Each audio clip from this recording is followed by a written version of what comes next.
Holger, and I will make you eat that wretched hat of yours. Rowan, Holger, why all this shouting? Rowan, I could trade that hat for 2 of your horses. Silence, both of you! Randvi, I demand that this matter be settled here and now. Have patience, Rowan. There is a time and a place for such discipline. Eivor, thank Tyr. I heard shouting. Is something wrong? Holger robbed me, and I demand he be punished.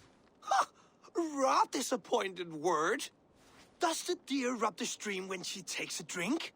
Does a cow rub a field when he crops on sweet grass? Eivor, this matter requires sensitive judgment. Will you?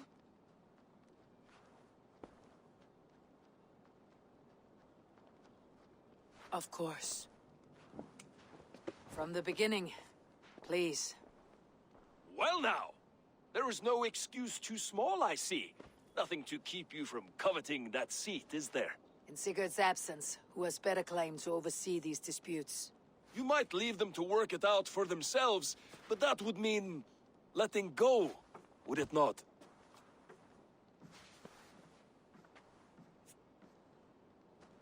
Please start again. Tell me all that has happened. I will start. I have been falsely accused by this Saxon Philistine. A filly what? Are you mocking me? Silence, please. I'll hear both of your complaints and render a decision, awarding compensation if needed. Understood?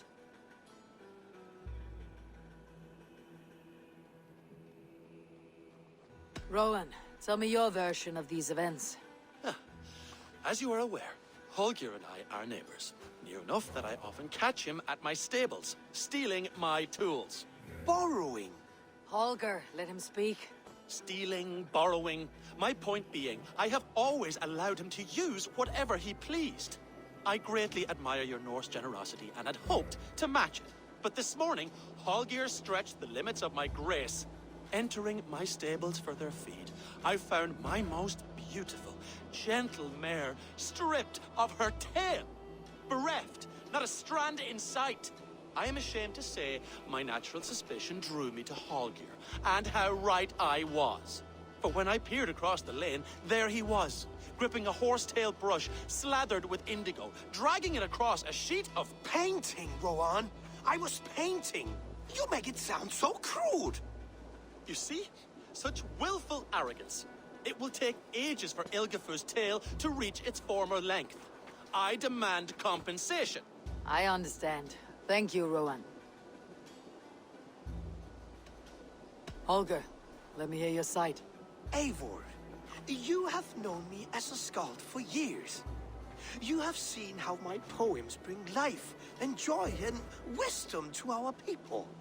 And you know that my work requires a certain, let us say, freedom to make use of rare resources to compose my verses.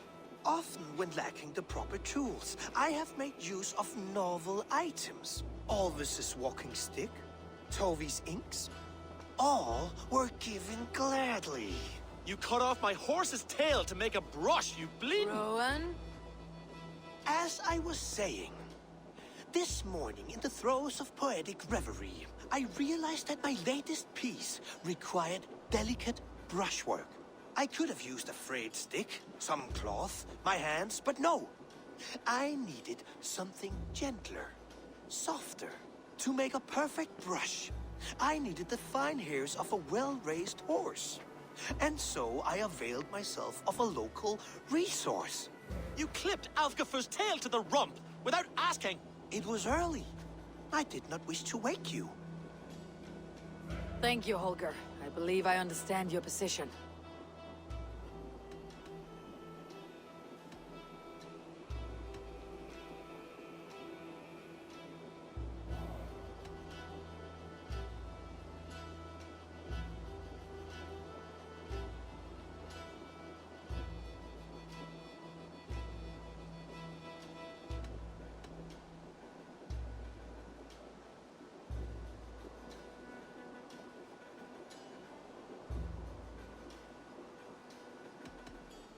I believe I have heard enough. If you will... My horse looks like a fool, Eivor. No handsomer than a donkey now. You must do something. Do not conflate hair with beauty, Rowan. She remains radiant. Elgifer's hair will grow back in no time. Quiet, both of you. Now listen.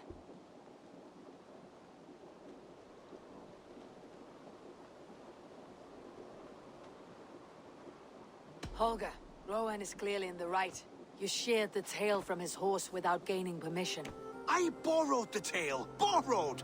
Does the reality of regrowth not make this a victimless crime?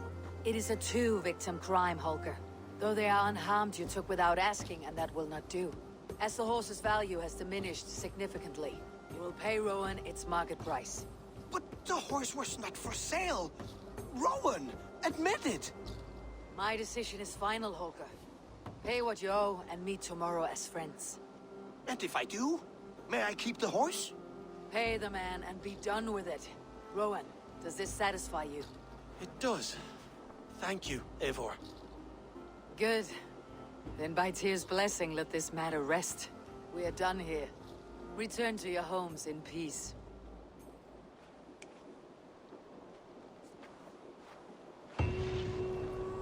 Would you allow me to pay you with a vibrant painting? After all, in some ways you helped in its creation. Absolutely not. Silver is the only color I wish to see from you.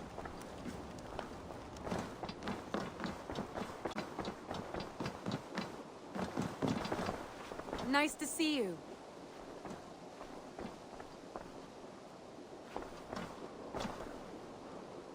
That Holger, he is quite a character. I almost envy him.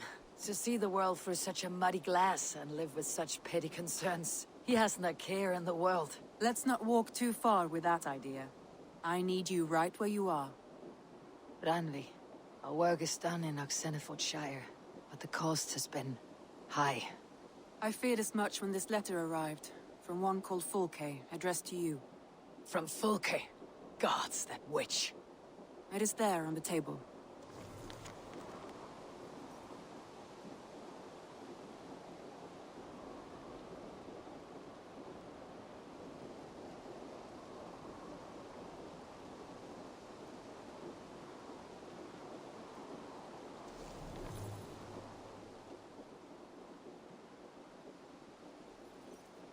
Fulke's with the Order of the Ancients.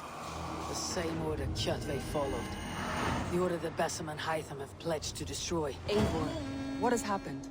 Sigurd has been taken hostage, captured by King Alfred and given to a woman named Fulke.